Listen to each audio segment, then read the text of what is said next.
La méditation. La méditation, tout comme la contemplation ou la pleine conscience, pourra sans conteste t'aider dans ton apprentissage au lâcher-prise. Elle est sans conteste l'une des principales voies vers l'éveil de la conscience, sous toutes ses formes. Lorsque l'on se concentre sur sa respiration, qu'on se force à percevoir successivement les sensations de chacun de nos membres, que ce soit dans le cadre de la sophrologie, la relaxation profonde ou toute autre pratique, c'est une forme de méditation. Efforce-toi de trouver la façon de laisser tomber les paupières sans fermer les yeux totalement, pour induire une sensation de déconnexion. Laisse tomber les paupières sans toutefois les fermer tout à fait. Il ne doit rester qu'une fente. Le but est d'accroître ta conscience du présent.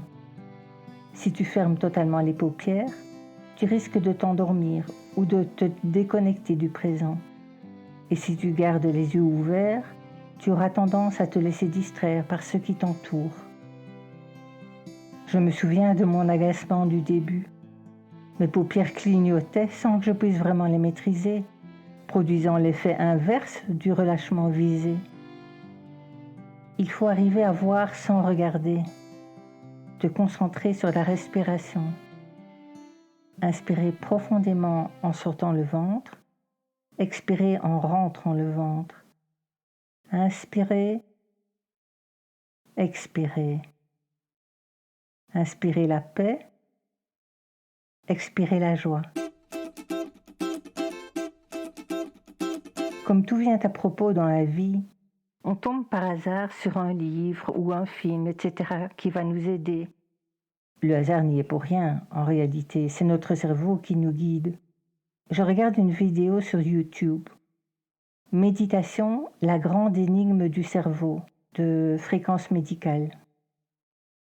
À la question du journaliste de savoir combien de temps il faut pour commencer à maîtriser la méditation, Mathieu Ricard répond: vous allez probablement être découragé, vous allez vous dire « Oh là là, c'est pire qu'avant. Je voulais diminuer mes pensées, j'en ai encore plus. » En fait, ce n'est pas que vous en ayez encore plus, c'est que vous commencez à vous rendre compte de l'étendue de la catastrophe, à quel point le blabla des neurones fait beaucoup de bruit en permanence. Brusquement, vous y prêtez attention. Au début, c'est un peu comme une cascade à côté de laquelle vous ne trouvez pas vraiment de repos. Et puis, peu à peu, vous allez avoir un esprit plus calme, plus clair, plus stable. Et vous allez pouvoir utiliser cette faculté d'attention qui s'est améliorée pour d'autres qualités comme la bienveillance, la résilience, l'équilibre émotionnel. Qu'avez-vous envie de dire au médecin ? Demande le journaliste. La méditation n'a rien d'exotique. C'est une technique d'entraînement de l'esprit. On a affaire à notre esprit du matin au soir. On sait très bien qu'il peut être notre pire ennemi comme notre meilleur ami. Il ne faut pas sous-estimer les capacités d'entraînement de l'esprit, non pas pour faire des choses fabuleuses, complètement bizarres, mais pour que notre esprit fonctionne de façon optimale, c'est-à-dire que nous développions nos ressources intérieures pour mieux gérer les hauts et les bas de l'existence. Le journaliste demande ensuite: quelle est la différence entre la méditation et l'hypnose ? Des recherches basées sur la résonance magnétique ont permis de voir ce qu'il se passe dans le cerveau pendant l'hypnose. On s'est aperçu que, dans le cas d'opérations sous hypnose, le patient se recentre entièrement sur le monde intérieur, des idées suggérées. Il est déconnecté de l'extérieur, entièrement dans un monde imaginaire suggéré par la personne qui induit l'hypnose.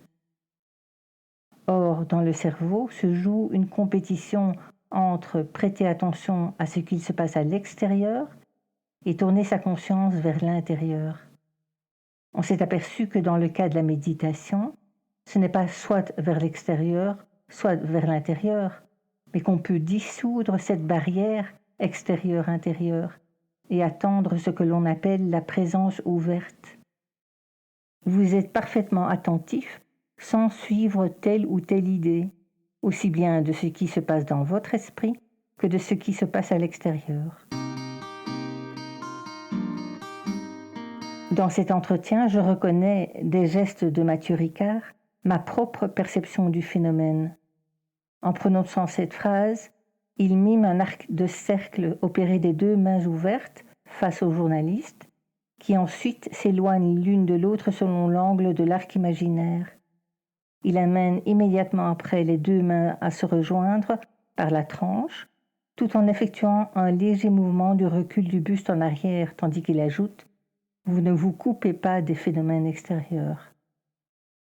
L'expérience que j'ai vécue plusieurs fois depuis le silence de l'ego, je la décrirais comme suit.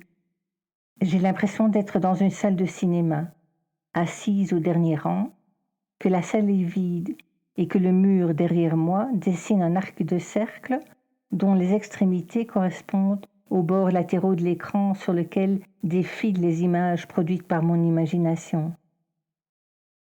C'est la différence avec l'hypnose, poursuit Mathieu Ricard. Vous ne vous coupez pas de l'expérience qui se passe à l'extérieur. Vous n'êtes pas tenté par l'hypnose, s'enquiert le journaliste. Vous savez, la méditation vise l'état de lucidité extrême. Or, dans l'hypnose, on perd une grande partie de notre lucidité. Ce n'est pas très tentant pour quelqu'un comme moi. Quelle est la différence entre la méditation et la prière ? Dans la chrétienté, par exemple, on prie quelqu'un de l'extérieur.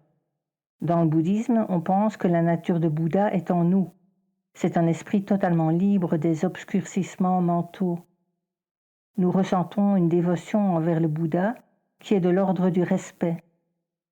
C'est celui qui a atteint l'éveil, qui a enseigné. On respecte un maître spirituel, mais ce n'est pas une prière dans laquelle on demande certaines choses, que la grâce nous soit accordée. En fait, c'est une redécouverte de la perfection qu'on a en nous-mêmes. La redécouverte de la pépite d'or qui gît au milieu de la boue de notre cerveau. Une chose est sûre, la méditation ne calme pas le flot des pensées.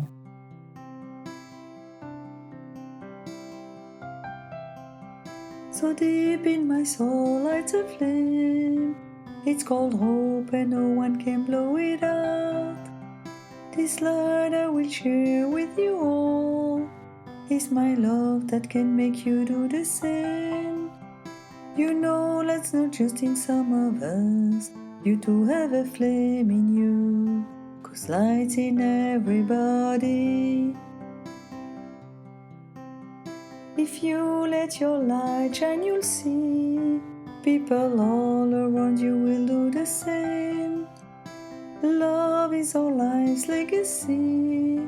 Do not doubt, just look at what I became. You know that's not just in some of us.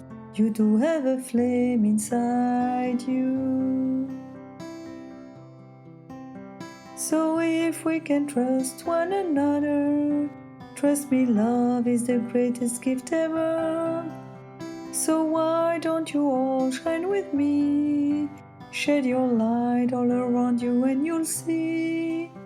You know light's not just in some of us, 'cause light is in everybody. You too have a flame inside you, 'cause love is for everybody. So deep in my young soul lights a flame. It's called hope and nothing, no one can blow it out. And if you can trust me, you'll see love is a gift.